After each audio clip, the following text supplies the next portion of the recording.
Is a new illegal mining bill powerful enough to reach the kingpins, or will it only catch the Zama Zamas? With me is Richard Chelin, an independent governance expert. Welcome, Richard. Thank you for having me, Chris, and hi to the viewers. Richard, about 7 years ago, you wrote an article in which you made several suggestions. Some of those have now been incorporated in this new bill. How do you feel about that? Well, I would say 7 years, 8 years ago is quite a long time.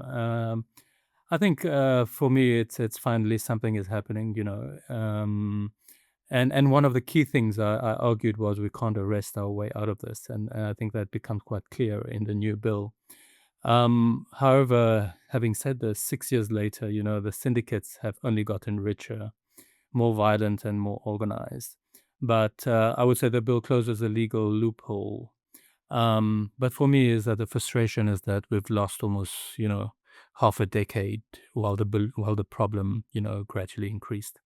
But what would this bill actually change? Well, it quite interestingly, I mean, for the first time in South Africa's mining history, illegal mining itself is being defined as a specific criminal offense.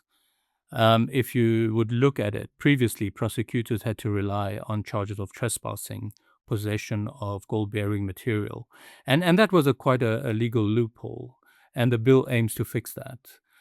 We also see that the fines move from 250,000 to 100 million. Prison sentences grow from 10 to 30 years. And I think the most interesting part of it is that it not only criminalizes the people underground, but anyone who assist in the illegal mining chain, from the drivers to the financiers. So you think the kingpins will not remain untouched? Well, that's what the bill aims to see, but a bill on its own, it won't solve the matter. The implementation is what matters. But the way it's put out is that we target the whole chain, because if you look at it, we've seen arrest of 60, 70, illegal miners, Zama Zamas have been arrested, and the following week they are back. Different people underground. Sometimes we might have 1, 2 individual a bit higher up the chain, which are defined as kingpins, which can be. There's some ways to see whether they are, but and one kingpin goes, the next one will take over. As long as the chain is still there, we need to get each and every criminal actors involved in the whole chain. This bill gives the South African Police Service new powers. How would that work on the ground? Well, it's quite interesting because it inserts a new section, Section 91A, into the mining law. This officially authorizes police to carry out compliance functions. But I think most importantly, it excludes routine inspection and issuing compliance notices. That stays with the Department of Mineral Resources, because we have to remember illegal mining falls under the Department of Mineral Resources, mining generally.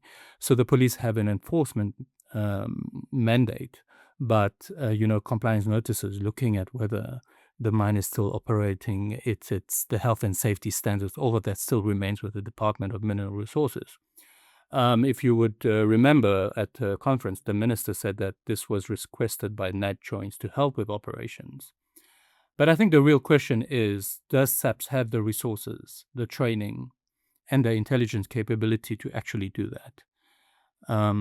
We've had 6 years or more, I would say, or more. I mean, by the time I wrote the piece, the research I was doing, it was still prevalent, not to the level we see today. But I'm not really convinced as yet that we are ready. That is why some people argue that the army should be deployed permanently. What do you think?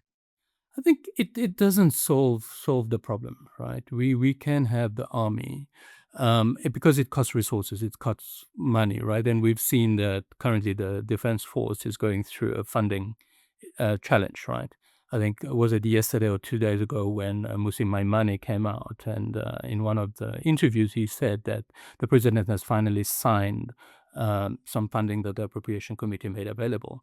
But I would think this enforcement method lies with specifically the SAPs. It's not only about enforcing; it's about gathering intelligence, right? I would say, you can enforce the law, you can go, you can arrest people, but you need the intelligence to be able to trace the value chain. I call it the value chain, from the illegal miners to the one they sell the gold to, then where the gold gets laundered, and then they get transported to various places, and they even leave the shore.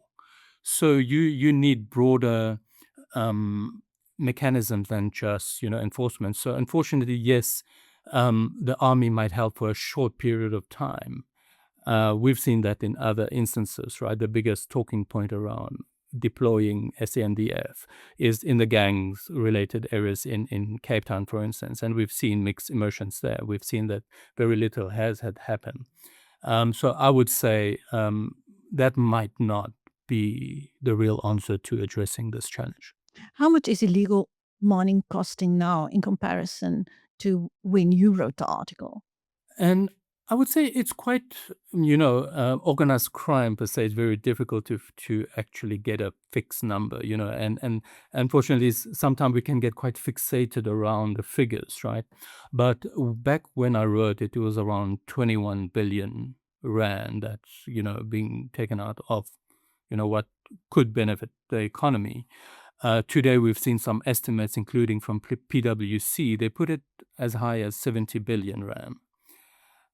So in the 6 years that it took government to draft this bill, the problem has more than tripled if we look at it in monetary terms, right? But beyond the money, I think we're talking about sinkholes. We're talking about environmental degradation, water contamination. We've seen damaged infrastructure. We've seen what explosions have done, recently in the West Rand. And also we've seen a rise of violent crime in mining communities. Day in, day out, weekend, we've seen on the news, gangs, Zama Zama gangs fighting each other, and innocent individuals and people getting caught in the crossfire. But the one thing is the cost is enormous, and we've been paying it while waiting for the bill to come through. When will it become law? Right now, the bill is open for public comment until the 11th of September, 2026. So at this point, anyone can email submissions, and they even provided an email address, fbayet@justice.gov.za. After that, Parliament will process it. There will be debates, potential amendments, and then finally it goes to the President for signing. I'm not sure how long that takes. We've seen some bills that take forever before the President to sign. He even at one point joked that he was looking for his pen to sign some laws, right? But at this point, it is not law yet. And I would urge that it is time for civil society, mining communities, and also the industries that have been pushing for such changes to the mining law and to address illegal mining to have their say. I think that's what I would do. After 6 years of waiting, I'd urge everyone to engage. And I think this is the right time. Is there anything about this bill that you would like to change? I think the first thing, the thing I would is strengthen the provision for tracing and prosecuting the financiers. These are, for me, are the kingpins. I think we would need dedicated financial unit to focus on mineral smuggling and the power to follow the money cross borders and cross-border intelligence sharing as well. And I would also pair enforcement with real economic development plan for the mining communities. I said it 6 years ago, and I'll say it again, that poverty and ruthless syndicates are equally responsible. And I believe we have to fight both. Does this bill do anything to address the poverty that drives part of the Zama Zama boom? No, unfortunately, that's unfortunately it doesn't, and that's, as I mentioned previously, it's quite a big challenge, because at the end of the day, people are pushed into this, into illegal mining, not because they want to. Some are forced into it by criminal networks, criminal syndicates, but others just have lost their jobs, and the only thing they know is mining. And that's the one way that, they can deal with it. We've seen talks about, legalization, and I think the bill does make a step towards it, where it differentiate between illegal mining and illicit mining, and, more people that can get their license to mine legally. Even that in itself is a challenge, because there's a lot of process, there's a lot of resources that is required to achieve that. So, but in short, the bill does not address the poverty. I think that rests with other departments, which I believe do have to come on board with that, so that the plan does not rest only on enforcement, but also on social development and community economic development of these mining communities. Any other comment that you'd like to add, Richard? I would say it took government quite a while, we know, and we don't, we know that it takes time for government to put a bill out there to address it. I would say I'm grateful, and it's quite commendable that government has finally come to the table. But the time that it took, it seems that illegal mining has gone from a regulatory headache to a national security crisis. I would say the law gives us the tools, but the laws don't enforce themselves.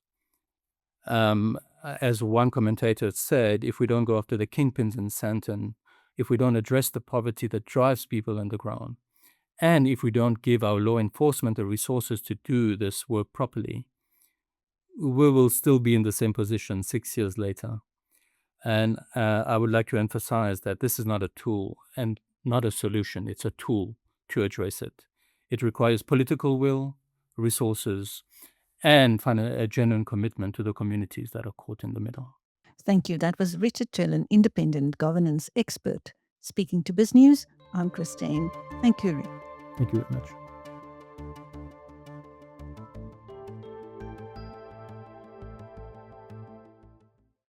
Start your day a step ahead. BizNews Insider. It delivers the business stories that matter every morning straight to your inbox, sharp, fast, and free. Subscribe now.